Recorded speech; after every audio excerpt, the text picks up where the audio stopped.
Hello, my name is Dawn Brunke. I'm going to be reading chapter 22 from my book, Talks with Bob, A True Story of Love, Death, and Life in the Afterlife. And this is from book two, Beyond Grief. So this is approximately 11 weeks since Bob has passed. And it's the day before Thanksgiving, which was our anniversary was Thanksgiving. And I have a sense, I've had a growing sense at this point in time that our talks are kind of coming to an end. It's just what it feels like to me. Um, and he's alluded to that too. So, mm, well, this is an interesting chapter that opens something up. So as I said, chapter 22, it's also the first chapter of part four, which is the fourth part of the book. There's eight parts in each book. Okay, I'll just start. Part four, Tilting Time. Chapter 22, nearing the end.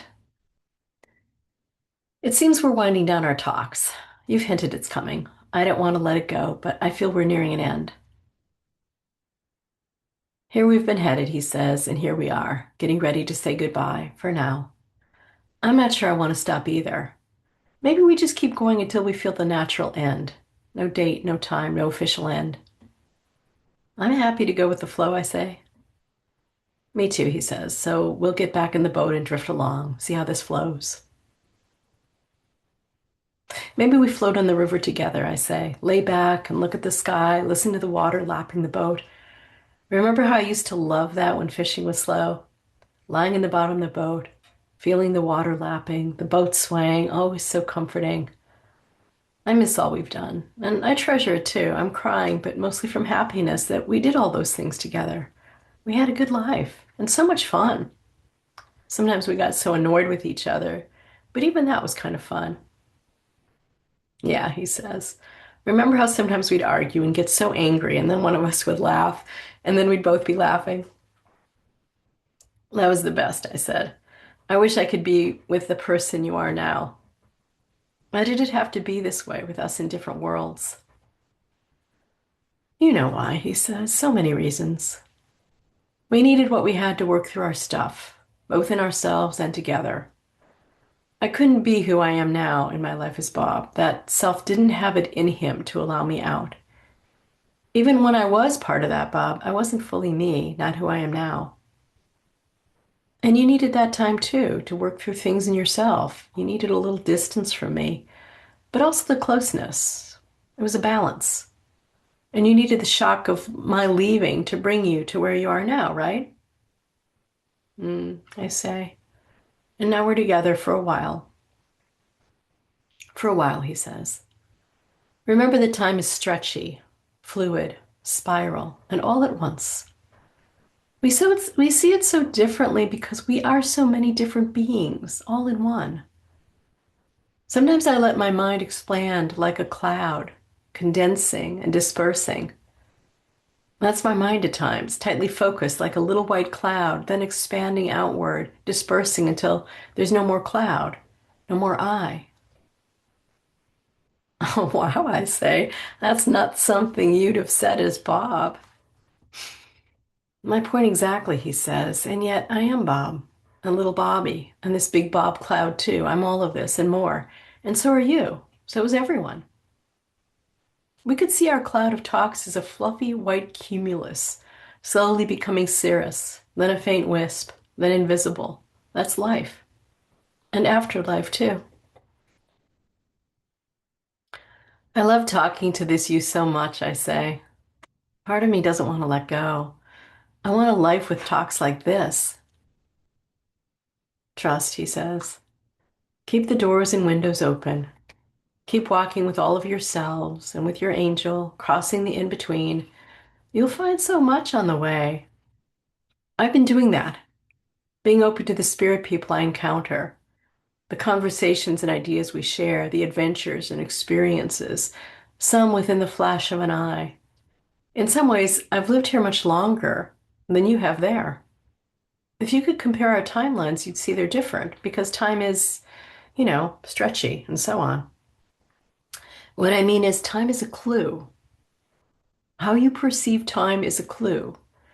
And there's a doorway in time that allows you to walk into other realities, other dimensions, other experiences of yourself. You can tilt time, enter a wormhole of time space, and come out somewhere else. That's a tilt of time. What does that mean for us, I ask?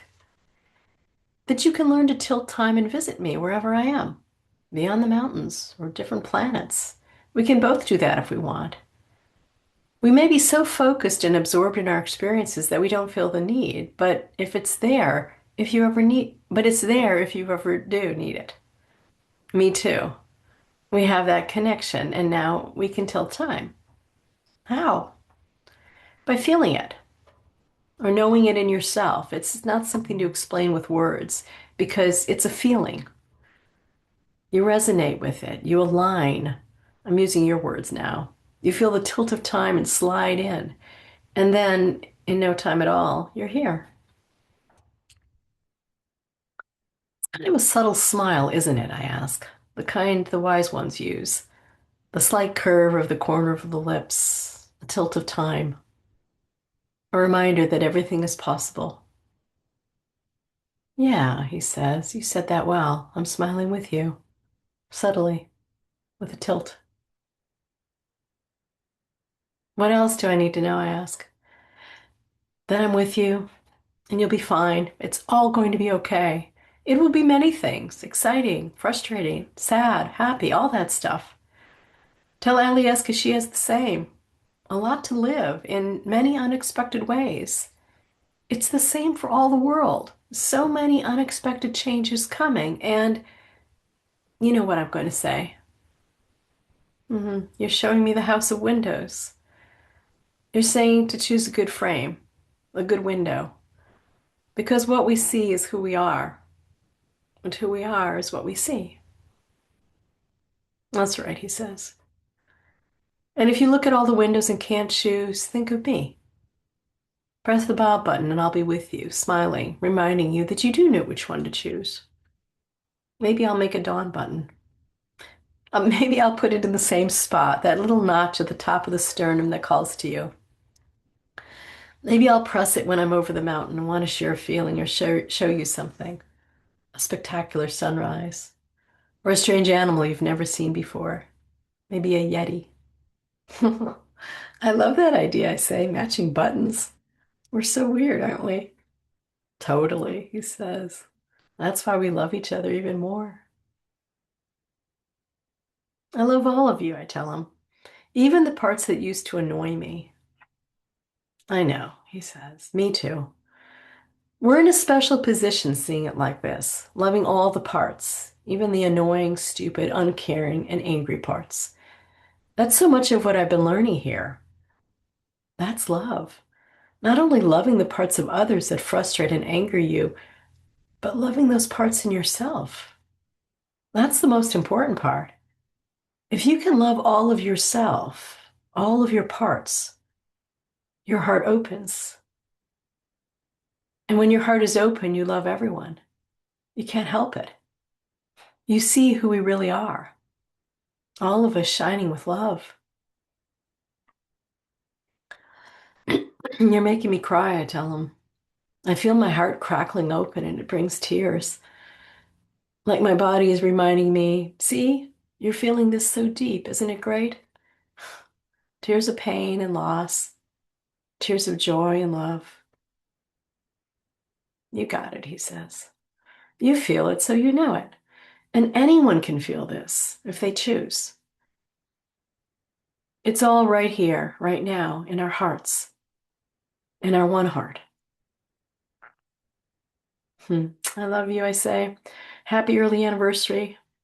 I feel you'll be smiling with me tomorrow, just like you are now. I'm always smiling with you, he tells me. I love you. And I'm in your heart. Okay. That was a nice soft chapter. And yet at the same time, I think Bob's comments about loving all the parts of ourselves, that's an ongoing challenge for me anyway, and maybe for you as well. But I also think he's right. And that the more we deepen into ourselves and love all those aspects of ourselves that we judge or fear or try to push away, um, the more we crack open our hearts and open to love, and then we're shining it. And when we're shining it, we see it in others. We see it in all the world. It's not just a nice thought, right? I think it's real. I think that's really how it works. Okay.